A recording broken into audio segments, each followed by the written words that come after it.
এই যে চেয়ারটা আপনি দেখছেন, যেই চেয়ারে আমি এখানে বসছি আপনার সামনে মাননীয় স্পিকার, এই চেয়ারটি খুব কঠিন একটি চেয়ার মাননীয় স্পিকার। এই চেয়ারটি দেখলে মনে হয় বসতে খুব আরাম, আসলে মাননীয় স্পিকার মোটেও আরামের না।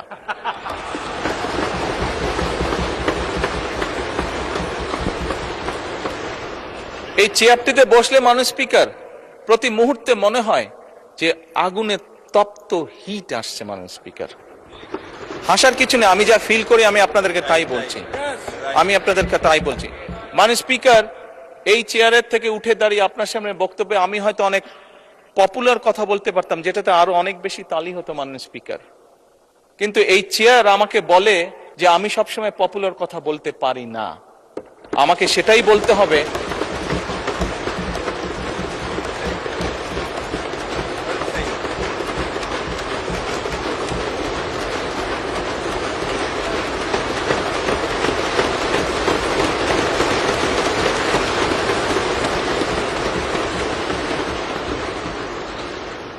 মাননীয় স্পিকার, একজন রাজনীতিবিদ হিসাবে আমারও তো ইচ্ছা করে পপুলার কথা বলতে, যাতে জোরে জোরে তালি পায়, কিন্তু এই চেয়ার প্রতি মুহূর্তে আমাকে স্মরণ করে দেয়, no, you have to take the right decision, not the popular decision.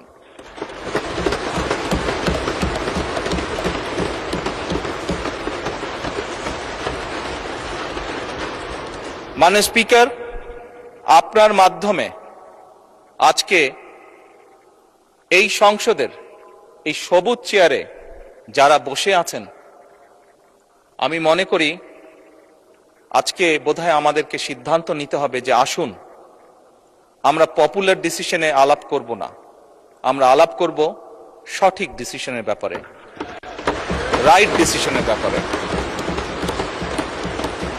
মাননীয় স্পিকার, আজকে এই সংসদ অধিবেশনের শেষ দিন, আজকে অধিবেশন শেষ হয়ে যাবে। আমার সংসদ নেতা হিসেবে আমার দলের সদস্যদের কাছে, বিরোধী দলীয় বন্ধুদের কাছে, সহকর্মীদের কাছে, সদস্যদের কাছে আমার অনুরোধ থাকবে যে আসুন আগামী অধিবেশন যেটি শুরু হবে সেখানে আমরা আলোচনা করব আমরা কত দ্রুত দেশে বিদ্যুতের সমস্যার সমাধান করতে পারি।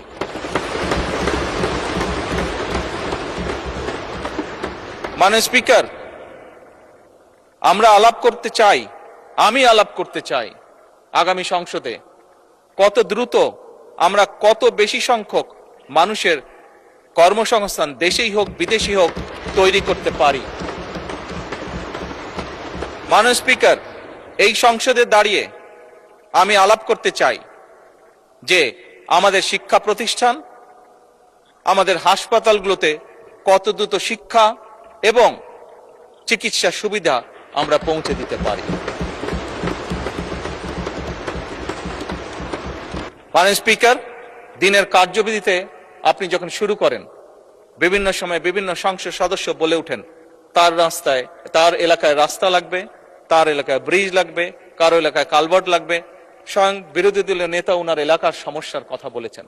মাননীয় স্পিকার, আমরা যদি দেশের পরিস্থিতি স্থিতিশীল রাখতে না পারি, দেশে আমরা যদি অর্থনৈতিকভাবে শক্তিশালী করতে না পারি, মাননীয় স্পিকার, বর্তমান প্রেক্ষাপটে যেখানে 30 লক্ষ কোটি টাকার ঋণ নিয়ে এই সংসদ দেশ পরিচালনা শুরু করেছে, সেই দেশকে আমরা এগিয়ে নিতে পারবো না।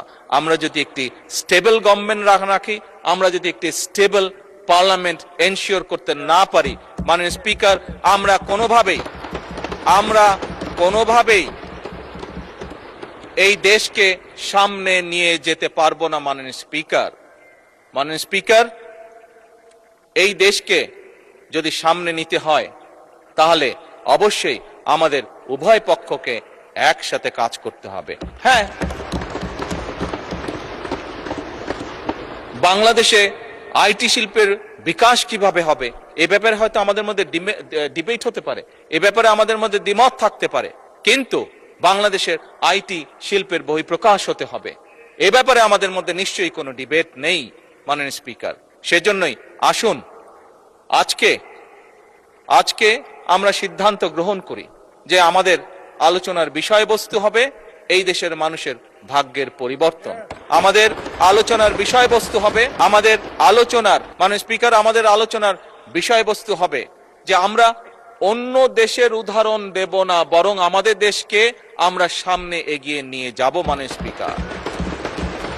স্পিকার, 1971 সালে এই দেশ যখন স্বাধীন হয়েছে, এই মুহূর্তে আমরা বিভিন্ন বিবেচনায় আমাদের দেশকে যদি স্ট্যান্ডার্ডে ধরি, আমাদের মতন অনেকগুলো দেশ ছিল যারা হয়তো 1972-73 সালে স্বাধীন হয়েছে, তারা আমাদের থেকে এগিয়ে গিয়েছে। মাননীয় স্পিকার, আমরা পারিনি কেন? বিকজ বিভিন্নভাবে এই দেশকে, একটু আগেই যেটা বলেছি মাননীয় স্পিকার, বাধাগ্রস্ত করা হয়েছে গণতন্ত্রকে। মাননীয় স্পিকার, গণতন্ত্র বাধাগ্রস্ত যদি হয়, গণতন্ত্র প্রতিবার বাধাগ্রস্ত হলে অর্থনীতি, শিক্ষা, স্বাস্থ্য সবকিছু বাধাগ্রস্ত হবে। কাজেই মাননীয় স্পিকার, আপনার মাধ্যমে আমি বিরোধী দলীয় সহকর্মীদের কাছে আহ্বান জানাতে চাই, আসুন আমরা ডিবেট করব, আমরা বিতর্ক করব, আমরা আলাপ করব, আমরা আলোচনা করব, আমরা বসবো, কথা বলবো, কিন্তু কোনোভাবেই এই সংসদকে ব্যর্থ হতে দেওয়া যাবে না।